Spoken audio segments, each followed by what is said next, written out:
Hi, welcome back to my channel. Today I wanted to chip into a topic that has been going around the internet for I think the last month and a half to 2 months. Is this what people feel like when they tweet on Twitter? I haven't used Twitter in years, so is that what I should be ranting my thoughts? Here I am, unnecessarily inserting my 5 cents into a topic that is causing loads of drama at the moment. But I wanted to just be honest and come and tell you my thoughts and feelings because I think it's relevant to hear a bit of a different outlook on this situation. What am I talking about? It's the whole The Last of Us Part 2 release drama that has been happening. It brings me a lot of sadness that the game has been leaked, or some important development points of the game, and it has put a lot of people off. And I think a lot of the issues that people are mentioning or are unhappy with regarding the situation are all quite selfish. I'm sort of doing an Ellie, like a very basic Ellie cosplay, I don't know if you can tell. So before I continue, let me just lay down all the basics. I will be spoiling the first game, The Last of Us Part 1, in this video. I will be possibly mentioning some spoilers for Game of Thrones, so if you haven't seen that either, don't watch it. I'm not specifically mentioning the leaks for Last of Us Part 2, but I'll be like tiptoeing around and just mentioning an idea of it, but not the actual leaks. So why am I even considering talking about this topic? I am a gamer at my core. I would, when I describe myself, I'll probably describe myself first and foremost as a gamer. So this topic really heavily and very personally hits me because people are cancelling Naughty Dog, people are cancelling Sony, cancelling this game, saying they're not going to be playing it, not going to be supporting the studio or the developers, and it really breaks my heart because it's a AAA game, it's the biggest game, it's the equivalent of an Avengers movie right now. So us saying that we don't want to support that for the reasons I'll tell you later is actually quite harmful and really sad thing to see, because when everything else in the world is going wrong and no one really has any kind of uproar and this happens, it really puts your thoughts into perspective, and I don't think it's the right perspective at the moment. So this video will be in 3 parts. I'll be first of all discussing the first game, The Last of Us, that came out in 2013, some basic spoilers of the ending and some of the actions of the characters, and why do people like that game so much. In the second part I'll discuss the impact that the leaks have had on the game and all this uproar that has been happening and why I think that has happened. And in the third part I'll be talking about my feelings and thoughts about this particular situation and why I am going to be buying the game and playing it and supporting it. All of these are my thoughts, my feelings, and if there are some factual things that I mention, I think I've looked it up quite relatively well, but if not, please let me know in the comments. So, why was The Last of Us such a big game when it came out? It was a revolutionary game, I'm not going to lie. It revived the genre of zombie gaming, but at the core of it, it was very human. It was quite relatable, the characters were unlikable, but likable enough that people fell in love with the duo of Joel and Ellie. They go on the journey together to try and save her, try to save the humanity, only to discover that people are bad and their actions are actually very selfish. We follow Ellie and Joel through a whole year of their life trying to survive, and we go through all the motions. I personally have experienced this game 3 times over now. So first time when it first released in 2013, I did not play it, but I followed Seamus's or SSOHPKC on YouTube, his playthrough, and I thought it was absolutely brilliant, and I don't think it removed anything from my personal player experience because I don't think I would have enjoyed it personally. Back in that day, I was not that kind of gamer. So when I was watching the playthrough, I enjoyed it. I didn't love the game. I didn't connect with the characters, not because I wasn't playing it myself, but because they were quite unlikable. Not very nice people. I thought Ellie was quite bratty and quite annoying. I thought Joel was just a bit like old man, and I know he develops quite a lot through the game, but just it didn't really connect to me. There are two parts in the game that I absolutely love. Is the beginning part when Sarah writes Joel a card, and I actually wrote that exact card for my dad's birthday and he really loved it. And the second part is when Ellie and Joel later on in the game find giraffes in, I think it's in the hospital area, and she pets the giraffe, and that is literally my favorite thing, and I have added that to my bucket list. I want to pet a giraffe one day in my life. So I, as a person who was not a massive fan of the game, can say that yes, it's a solid game. It did a lot for the gaming industry back in the day, and it's like, take any book from literature that has done something big for literature. Lord of the Rings by Tolkien, 1984 by George Orwell. Those have shaped the fantasy and dystopian genres. So on the second viewing, I played it sort of with my friends. So we went interchangeably by playing it because we were trying to do a 100% walkthrough of finding all the collectibles and such. So we would take turns of using the map. So one of us would be reading the map and one of us would be playing, and vice versa. So I experienced the game through that way. I really don't like scary games. They really ramp up my anxiety on the inside, so I get really scared. But I really quite enjoyed it again. I lacked that emotional connection with it yet again. It's not like I haven't felt it before in a video game, but just it still wasn't connecting with me. And then on the third viewing, I was watching Troy Baker, who is the voice of Joel, do a playthrough on one of the channels. I'll leave it down below. It's a really fun walkthrough. They really go into depth with all the characters and everything, and it's a great game, but it's not for everyone. But then there comes the issue that since 2013, it has been 7 years, and I think the first hints of the second game were around 2016, maybe 17. People decided that these characters were gods in their minds. Not literal gods, but they could do no wrong. So we go through the game, killing a lot of these creatures, the zombies of the world, but also quite a few people die in the process because of it's either them or us. It's either Joel and Ellie die, or they have to take someone else's life to proceed with their intentions, proceed with their lives. So when we hit that crucial ending point where, it's a massive spoiler for the ending, just so you know, when Joel enters that room where they're doing all the experiments on Ellie, and there's a group of doctors, Joel kills one of the doctors to save her, and he possibly, if you choose, you can end up killing everyone. It's an act of pure evil for the sake of something good. So he sacrificed everything that he stood for to stand up for one thing in his life. That was Ellie, who was basically his new daughter, because his daughter died. Should that action have consequences for Joel? Probably hurts him on the inside that he had to do that, but we never really see that come in. And one of the last scenes in the game is when Joel straight up lies to Ellie to protect her, and that's what parents do usually. They lie to their children to keep them safe. But we know that Ellie is not a kid.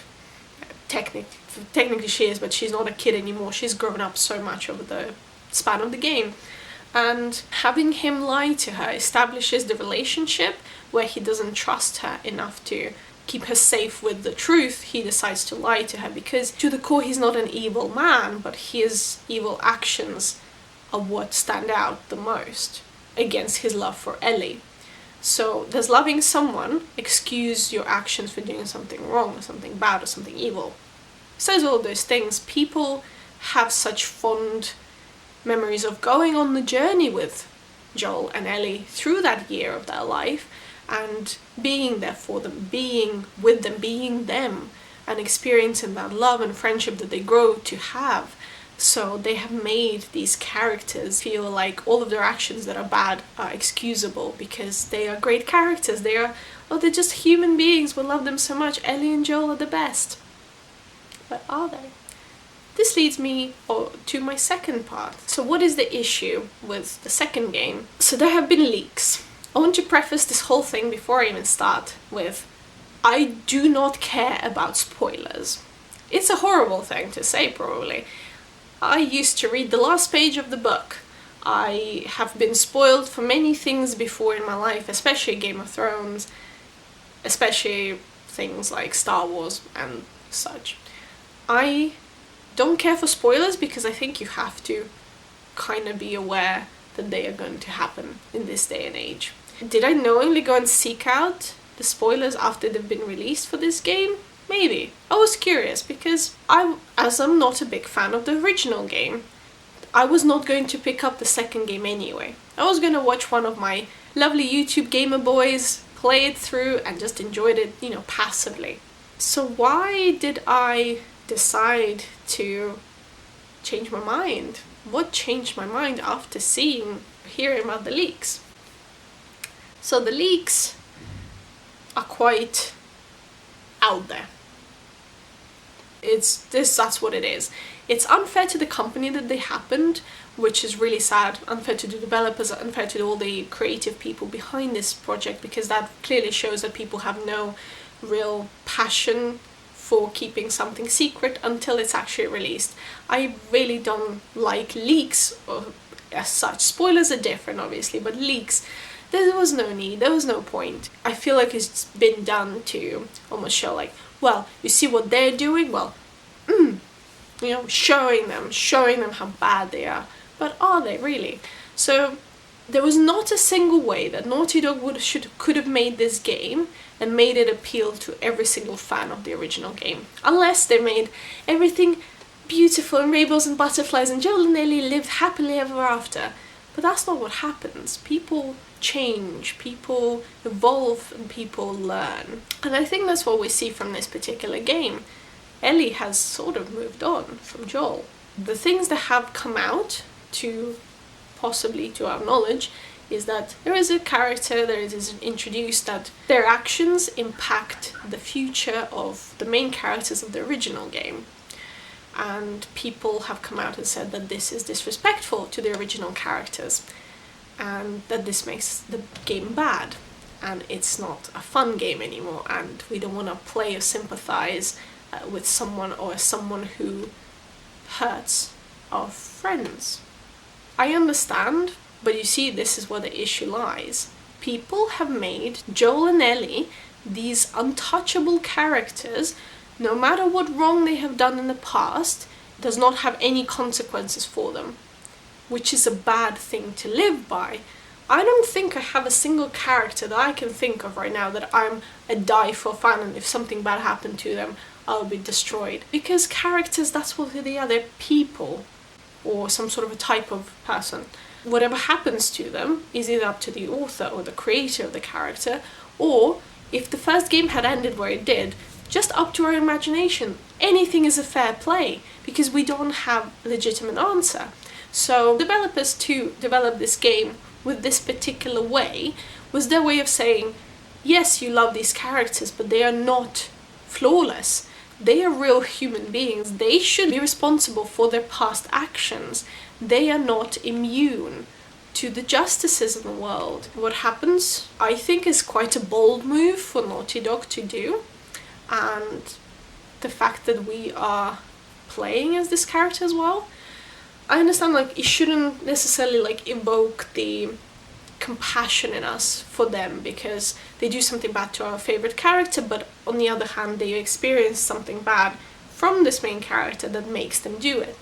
Revenge is not an answer. It's as bad as what our other character did, that we hailed so high and said that they were ideal and perfect and inexcusable for all their actions.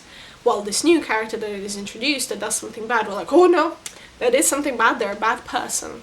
But also on top of that, there have been speculations that this character is of a particular representation, and people are really dismissive of that as well. Let me tell you honestly, no one cares who this person represents, because if they were a man, a woman, trans, non-binary, black, white, Latina, any color, any sex, any race, anything, people would hate on this character.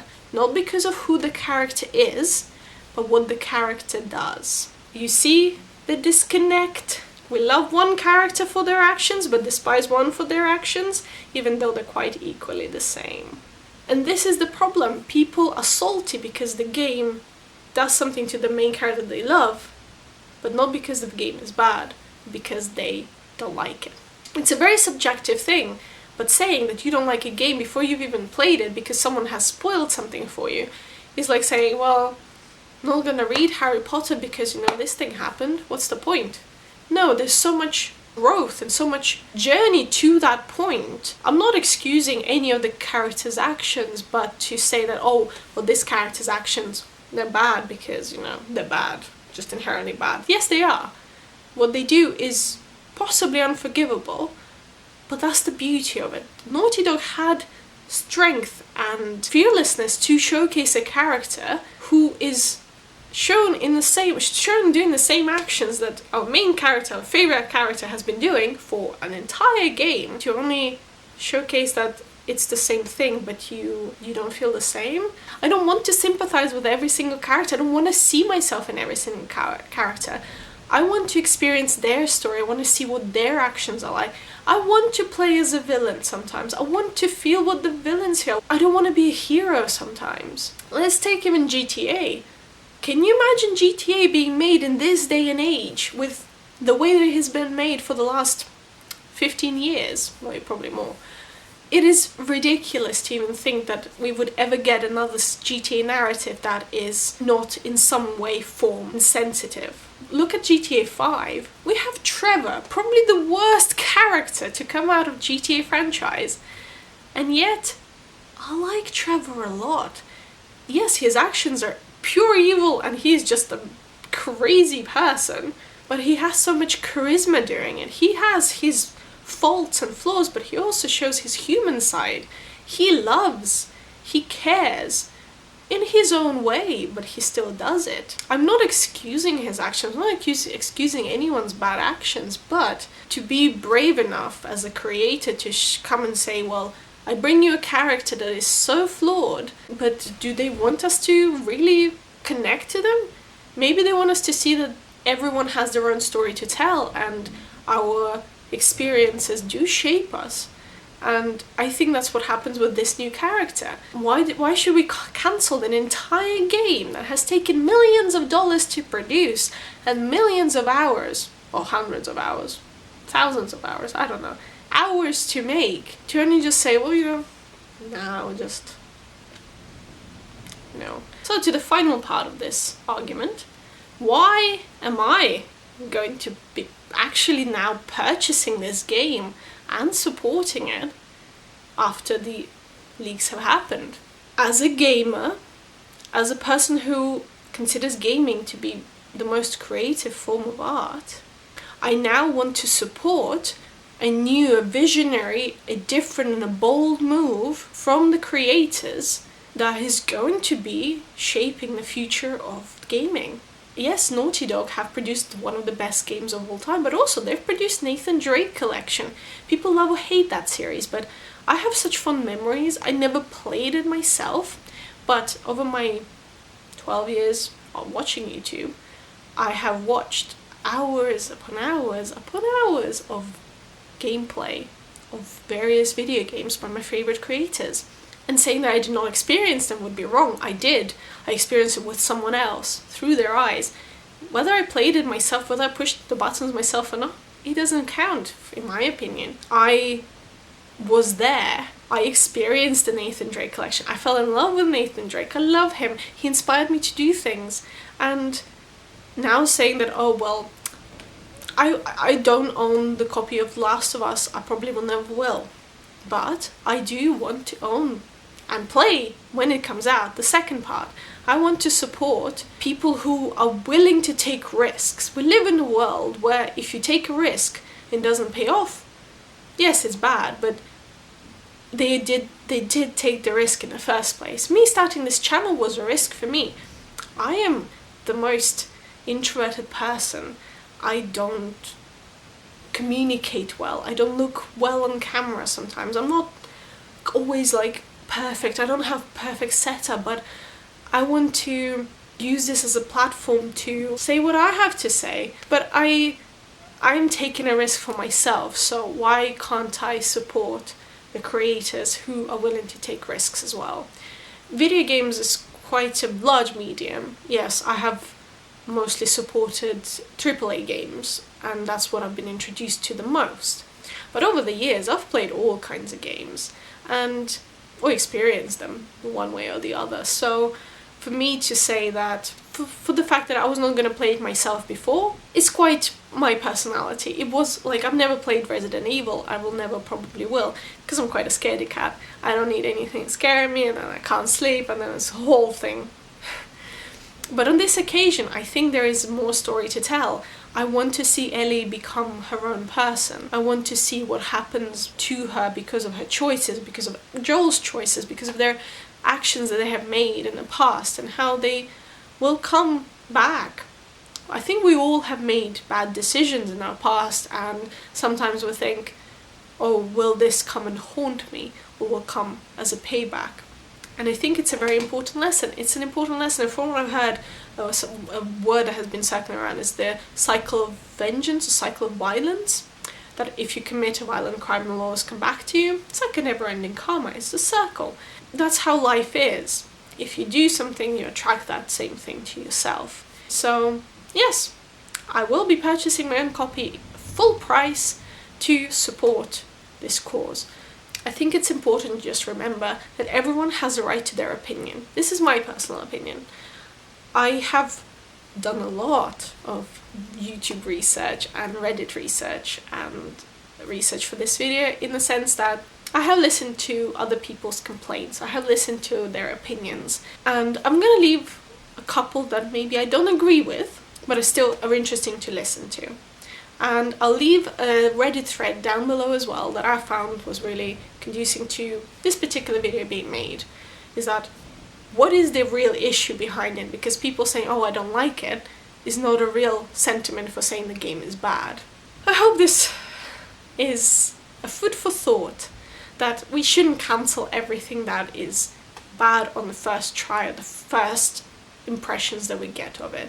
As per my last video, I will always stand by what I say, but people change their minds, people change their opinions once they find out more information or are exposed to knowledge they have not been exposed to previously. These are my thoughts and feelings as per this time in this universe.